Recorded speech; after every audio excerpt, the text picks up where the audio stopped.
Good weekend, all. Ira Epstein with your weekly metal market wrap-up, and this will be your weekly edition, which means we look at the weekly charts. And this is for Sunday, the first day of May, 2022, just before all the ball games, IndyCar racing. So I want to get your attention as I put this out now. So we've had an interesting week, and as you know, the metal markets, markets trying to hold this 1900 level. Got up, as you remember, earlier in the month of 2003, fell all the way back into the 1800s, high 1800s, has gotten a bounce back since then. Silver still acting absolutely terrible, not able to hold with this market at all. And even the copper's given up a lot. But in copper, I'd be on my toes if you were. Here's why.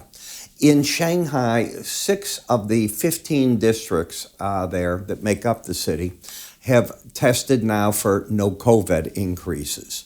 5 of those have been now said that they can open public transportation. Now, we have several days of their May Day holiday, but that'll end up early in the week.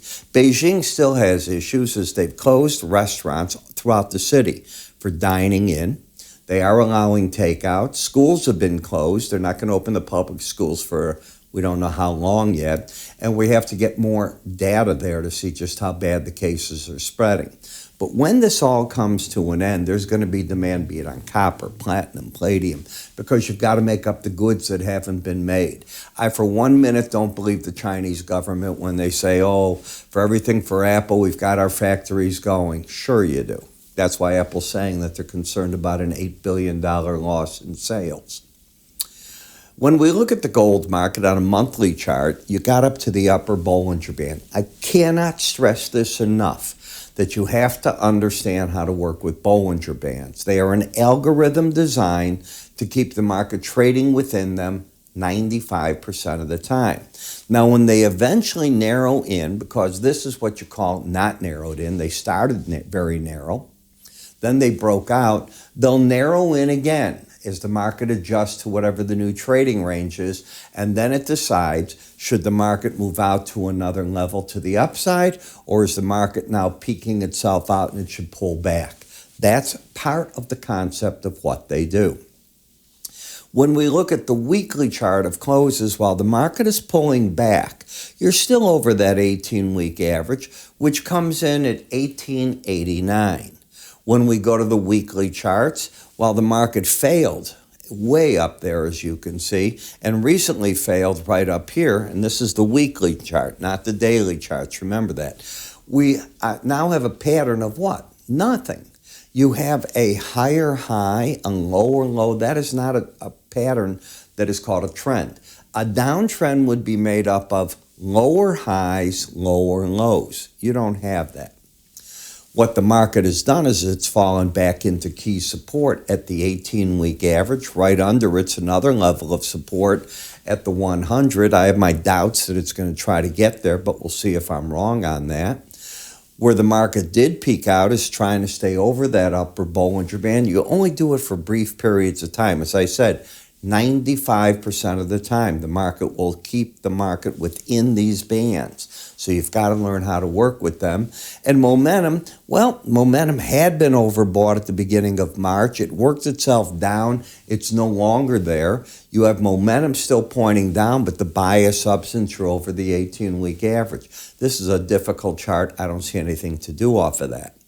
The gold-silver ratio chart has turned the market to the upside, as you can see, which means gold is gaining on silver, which makes perfect sense while China is in a period of what we call their shut-in.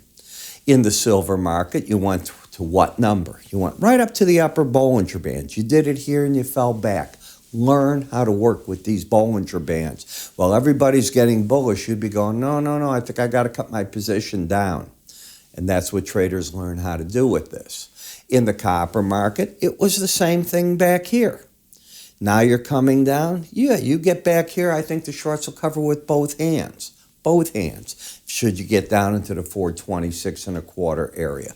Momentum down, not the trend. The bias is down, but you have patterns here that aren't matching up for higher highs, lower lows. You do have a downtrend fully at work in the platinum market. You've got lower highs, lower lows. Visually, what did you see happen this week? The market went to the lower Bollinger Band, the 200. Those are the areas that normally the big boys are covering their shorts at. That's what my experience has shown me over the years, and that's where I'm expecting them coming out in droves, looking to see what the market does on a rally. Maybe they resell it. But if you get back over this 10,016.20, we'll be looking back at it and say, what the market did is it went from the upper Bollinger Band to the lower band, and it sort of caught back and forth in there.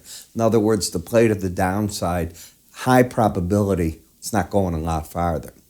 Now, a market that is super strong is the dollar.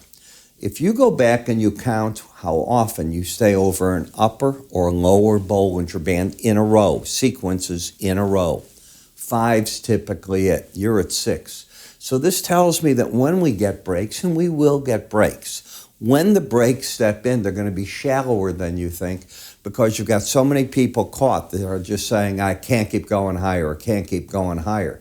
Remember, in futures, for every long, there's a short. Therefore, there's a group caught. On the pullbacks, I look for good support in the market. Excuse me there, went too far. Now, you hear me talking to you about the Bollinger Bands. If you don't know how to work with them, you owe it to yourself to at least study this. I've put together an enhanced Bollinger Band course. All you need to do is take your cursor. When it plays, move yourself right up here, and you'll be able to go right and see the course on our website. But you might want to take a look at this first. Welcome.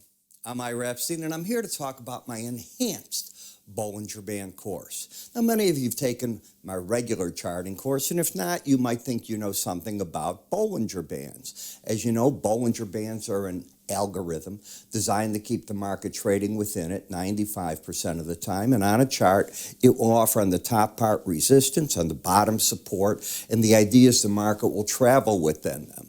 We know that sometimes it latches onto that band, goes up or goes down. Well, how do you play with that? Can you pyramid the positions off that type of thinking? Well, I've applied all 3 of these into 13 different videos that teach you my concept of it. And from that concept, you're able to work with weekly charts and or daily charts. The 13 videos, each about 7 minutes long. The idea here is not to put you in school forever, but to teach. Now, if you haven't tried my complete futures research, I throw that in as well. Whether you've tried this or not, I think it's worth taking a look at. I think you're going to learn something from there.